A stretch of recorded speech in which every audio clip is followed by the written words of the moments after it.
Hello, my name is Federico Negro. I'm based in Geneva at the ILO, and in my group we deal with employment and decent work recovery in conflict and disaster affected countries. And we do support ILO offices around the world when they are in such situations. I'm here today to briefly talk to you about the fragile to fragile cooperation, which is basically a cooperation, joint initiatives among countries, constituents of countries, that they are in a situation of fragility for different reasons, either because they are emerging from a conflict or they are at risk to go into conflict, or because they are in disaster-prone areas and they tend to be regularly and chronically affected by disasters. So the aim of the fragile to fragile cooperation is really to try to be supporting one another in order to enhance their capacity to cope with this fragility and become more resilient.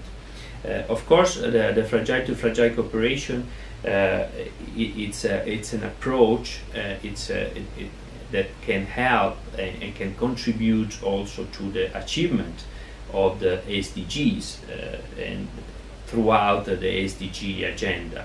But if I have to identify a couple of key of goals, I would say that the goal 8 on decent work and economic growth, that is by nature the most relevant, if you want, for the ILO, as well as the SDG 16 on peace, justice and stronger institutions. It is definitely what concerns the most for the fragile to fragile cooperation. So countries can definitely mutually support each other to achieve those SDG that I mentioned through the fragile to fragile cooperation. Another important point that is worthy to mention is the MOU, the Memorandum of Understanding, that the ILO has signed in 2014 with the G7 Plus. The G7 Plus is a group of countries that self-declare themselves as fragile in order to really to support one another and to receive appropriate support from the international community. It's part of the New Deal signed in Busan in 2011. The G7 Plus and the ILO aim at cooperating on 4 main areas. One is to really work on joint assessment using what they call the fragility assessment of the countries. And then the second point is really to try to identify opportunities to work on several technical areas, from skills training, entrepreneurships, and many others technical areas where we can pass the knowledge, transfer the knowledge to fragile states according to our capacity. The third point is to facilitate the peer learning, which is exactly the topic of the fragile to fragile cooperation as far as decent work related areas are concerned.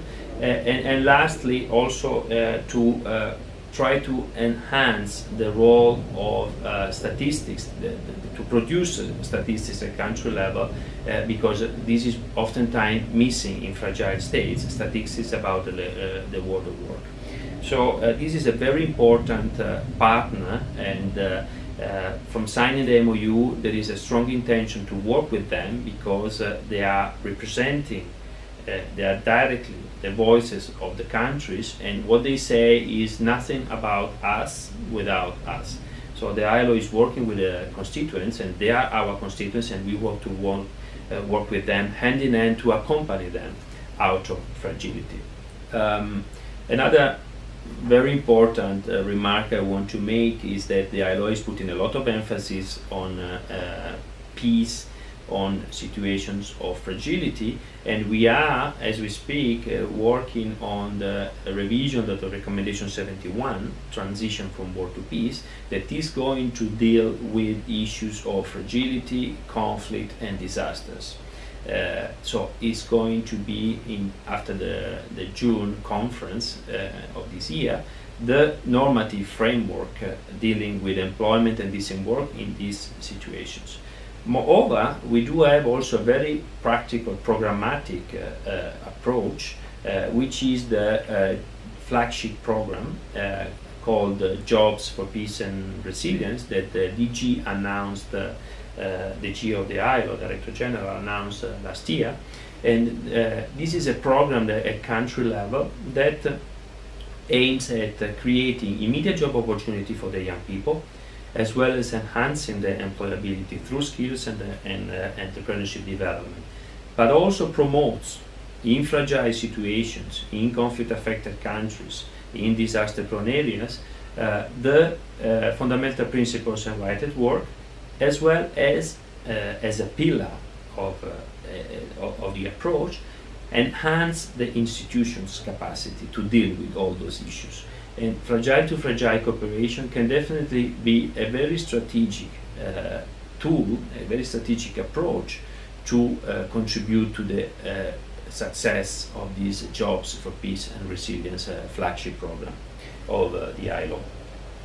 We do have, to conclude my very short remark today, several examples and several intentions as well to have more examples and more experiences, practical experience of fragile to fragile cooperation, because definitely we have been experiencing in our daily works at country level that learning from peers, learning from countries that they've been going through similar experiences is definitely an added value for our constituents. For instance, we are exploring possibilities of Chamber of Commerces of Afghanistan and Somalia to share their challenges and also to share their success, which oftentimes are not known. So we are trying to support this kind of fragile to fragile cooperation.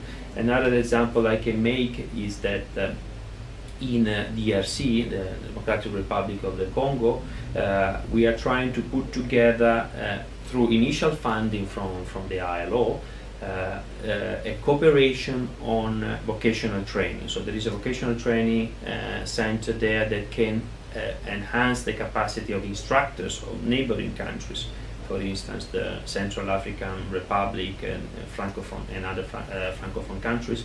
And there it's really emphasizing what is existing in these countries, strengthening those structures, strengthening the capacity of those people through the fragile to fragile cooperation and the technical inputs of the ILO in this case of vocational training, but can also be in several other technical areas. I'm thinking, for instance, about social protection, employment, and fundamental principles in fragile situations. So it's a way of taking cases, very specific ones. Another example that may come to my mind, an employment policy done by one countries, and then implemented a similar one, or at least getting direct inputs and direct indications from a country that has been going through a similar situation.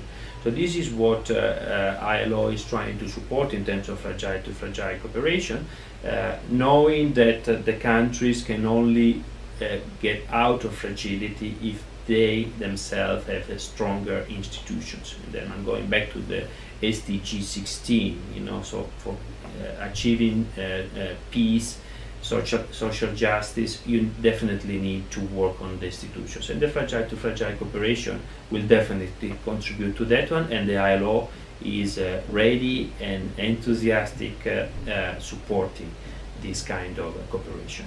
Thank you very much.